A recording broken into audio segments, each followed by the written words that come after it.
Hello, I'm Adrian, and I'm here in Wells to record some Baroque music with the ensemble La Serenissima.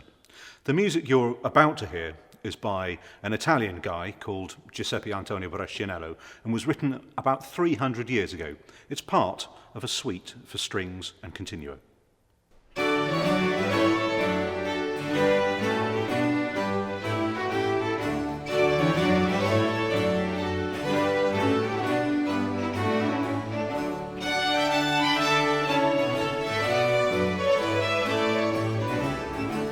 The music of the Baroque comes from between the years 1600 and 1750, though most of the music that you will hear, and most of the music that we play, comes from the last 50 years, i.e. the first 50 years of the 18th century. Music by composers such as Vivaldi, Bach, Handel, Locatelli, Corelli. The Baroque music that you'll hear us playing today is vibrant, it's lively, it's dance-like, it's got a strong beat.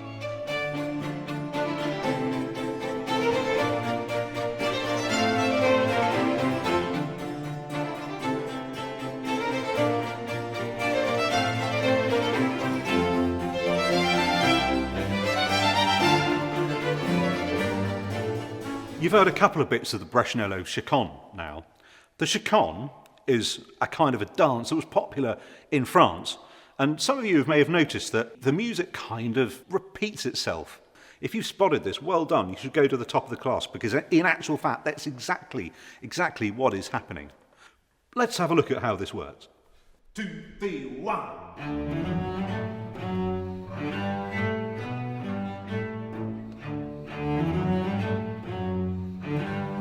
With the oboe and harpsichord.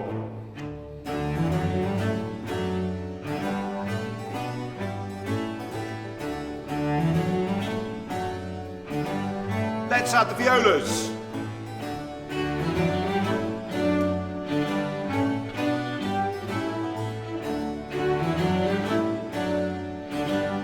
Next it's the second violins.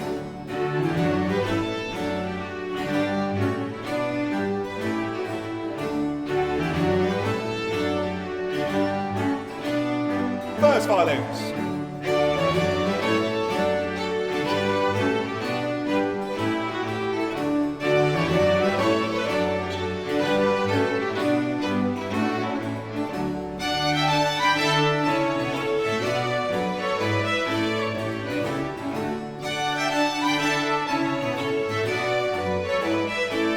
When Baroque composers wrote for an orchestra such as ours, sometimes they would single out one or two special players for little solo sections, and that's exactly what Brescianello does in this chaconne. If you listen closely, you'll hear the whole orchestra playing, and then it just drops down to sort of 3 or 4 players, namely 2 violins, a cello, and the theorbo. 1, 2, 3, 1.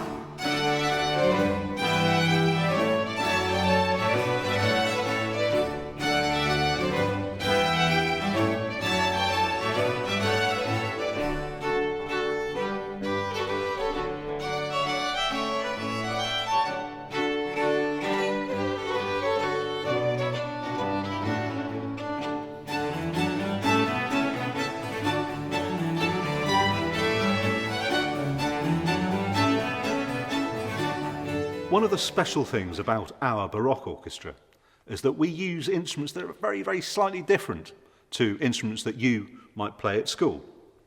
Instruments have developed a huge amount over the last 300 years, and what we're doing is actually using violins, violas, cellos that are exactly like the instruments that the composers would have used back then. Our players either play original instruments that were made 300, sometimes 350 years ago, and sometimes, like myself, I play an instrument that was actually made only 30 years ago, but is closely copied on an original from around 1680.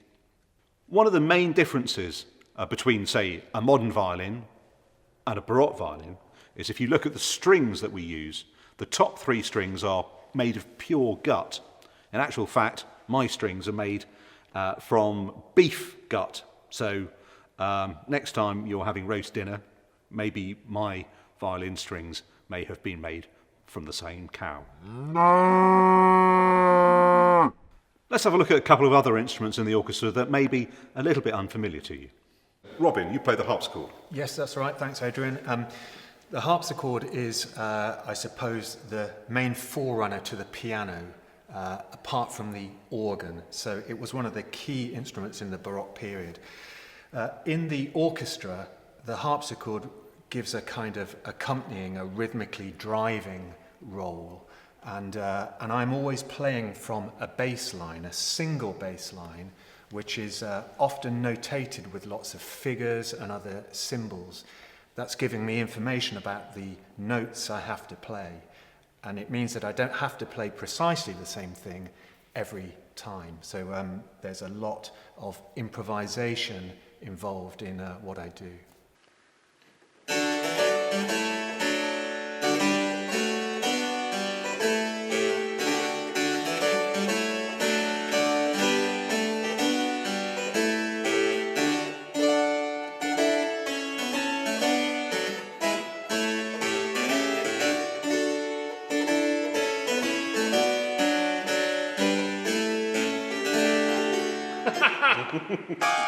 I'll do that again. So you've met the harpsichord. Now what about the theorbo, or even the Baroque guitar? Let's meet Linda Sayce. So this is a theorbo. It doesn't really have any modern equivalent. It's a member of the lute family, and you can see it has a round pear-shaped body, just like a lute. It has 14 strings. So I have 6 strings downstairs, which are played like a guitar, but they're tuned differently. We have this wonderful inside-out tuning, which we call reentrant, and it goes like this.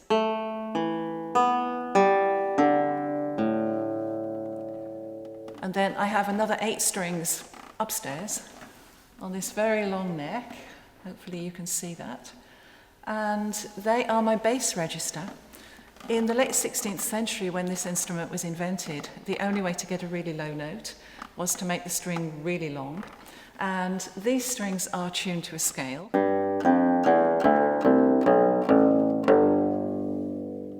And I'm playing from the same score that Robin is playing from, and improvising around the bass line. So we have lots of possibilities to combine chords here with a...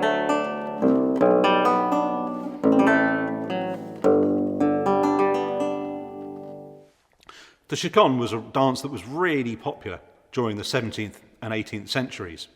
We're not going to listen to the whole 8 minutes of this piece, but let's finish with listening to a bit more and see if you can imagine what kind of dance you might have put to this music.